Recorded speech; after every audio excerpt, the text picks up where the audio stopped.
Hello my guys, ndagushimiye ugiye kuba twara muri icyo kiganiro. Waha ikaze uyobono wa YouTube channel ya Menya Studio. Waha ikaze rero.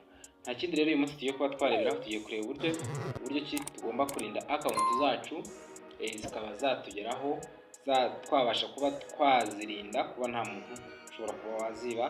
Impamvu nkoze kino kiganiro, hari inshuti zanjye ebyiri zabashijwe kuba zakwibwa cyangwa zatwabwa amacano yazo n'ibigize n'ibindi biba biri ku ma Gmail asanzwe ya account tuba dukoresha umunsi ku munsi. Nta kindi rero ikintu ugomba kumenya ni ukuba ufite umutekano wa account Gmail yawe. Ubu rero turavuga ngo umutekano umeze ute, uraba umeze ute? Nta kindi, hari icyo bita bwa mbere ugomba kumenya. Ubundi kuri account zacu, umuntu ushobora kukwiba account yawe ni umuntu w'inshuti yawe, umuntu mugendana, umuntu nyine ushobora kuba uzi amakuru ufite uba wakoresha kuri account zawe. Ibyo bintu no kugira ngo urinde account yawe ya Gmail, kuko niyo ibasha kuba twashyiraho ibintu byinshi, niyo igenga nyine uburyo umuntu ashobora kuba yayinjiraho. Rero hari uburyo Gmail yabaye yadushyiriraho kuba twarindamo account zacu. Hari icyo bita recovery phone cyangwa recovery email. Ubu ni uburyo dushobora kuba twakoresha tukabasha kuba twarinda account zacu. Ubu buryo rero urabufata, ugafata recovery phone, ufata nimero za telefone.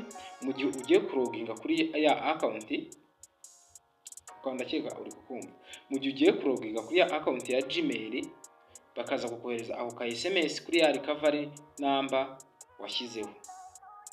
Ndakeka karumvikanye. Ubwo nta wundi muntu bagwa umubare, wa mubare noneho ukaba wabasha kuba wawinjiza muri ya Gmail yawe kwinjiraho. Nicyo bita recovery number. Noneho recovery email none uyu urayifata, kwa kundi ugiye kwinjira kuri account yawe, nayo nyine uba warayisetinzemo. Mukeneye ko nabyo nabibereka, naza nkabibereka, mwambwira ubutaha akaba ariyo video nakora. Rero recovery email, ufata account yawe ya indi email yindi apana ya indi wari ufite, barangiza ukaba ariyo ushyiramo. Noneho muri cyaje uri kuloginga winjira, bagahita bakoherezaho email, then ukaza kureba ya email yawe. Noneho ibyo ngibyo nkubwiye ugomba kuba, kugira ngo wirinde umuntu wayikwiba, ugomba kuba bifite ahandi hantu nyine bitaraza kuba biri muri ya telefone yawe. Kuko nshobora gufata ya telefone yawe nkabikora, then ya code boherejeho nkaza kuyibona. Rero biba byiza iyo ufite ahandi hantu hari ibi bintu, ufite nk'akandi ga telefone karimo sim card yindi ariyo recovery number, cyangwa ufite indi telefone wenda y'undi muvandimwe cyangwa y'undi mubyeyi wawe cyangwa undi muntu mubana, ukaza gushyiramo iyo email. Noneho then bajya kuloginga, ukaba ufite ya telefone, bikaza kugufasha kuba wakanda waza kwemerera ya mibare baba baguhaye kuri recovery email uba washyizemo. Icyo rero ni icya mbere. Hari ikindi nacyo ugomba kubuza, hari icyo bita step verification. Noneho iki ngiki cyo step verification biba byiza iyo wayujuje.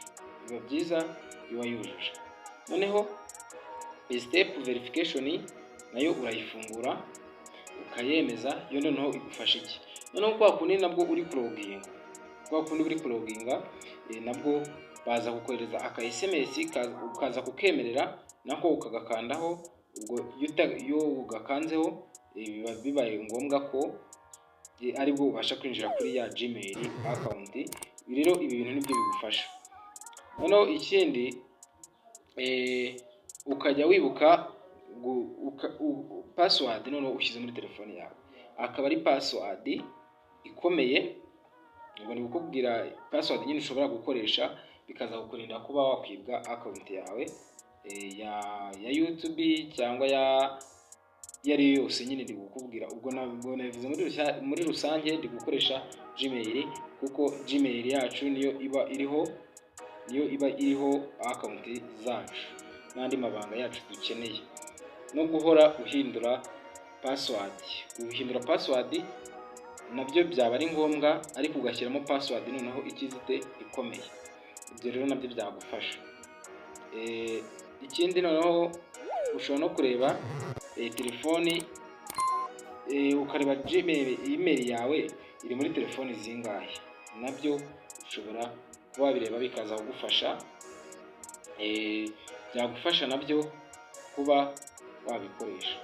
Rero wewe twabanye, hari akantu noneho ngira ngo tujye dukora, hari akantu nagira ngo tujye dukora kuri uno muyoboro wacu ari wo wanyu. Nagira ngo noneho weho ujye ugira ikibazo, ujye wandika muri comment, noneho nzajya mfata umwanya nyuma y'ikiganiro, noneho nirangiza nkora iki, nsome comment, nimba ari icyo wambazaga nkikubwireho, nimba ari igishoboka ari uwo mwanya nahita nkivuga kikarangira nkikubwireho, nimba ari ikidashoboka nabwo twari dukoraho video. Ikindi nkaba nyine nshimira abantu bakomeza kutwereka nyine bakora subscribe, like, comment, ibikorwa byacu bikaba byatera imbere. Kandi nkubwira ko muri ibyo bintu tugiye kujya dukora noneho byo kujya dusoma comment after video, ubwo ngubwo nabyo gerageza nyine wumvikanisha icyo ushatse kutubwira, kandi nta bintu bya negative muri comment dushaka.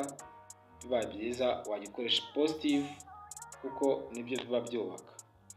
Rero turi kumwe mu zindi video zikurikira zingiyi, aribwo tuzatangira icyo kiganiro, ibyo bikorwa dushyizeho ubu ngubu, akaba ari byo tuzakurikizaho ubutaha. Turi kumwe, murakoze, turi kumwe mu zindi video zikurikira. Ciao ciao.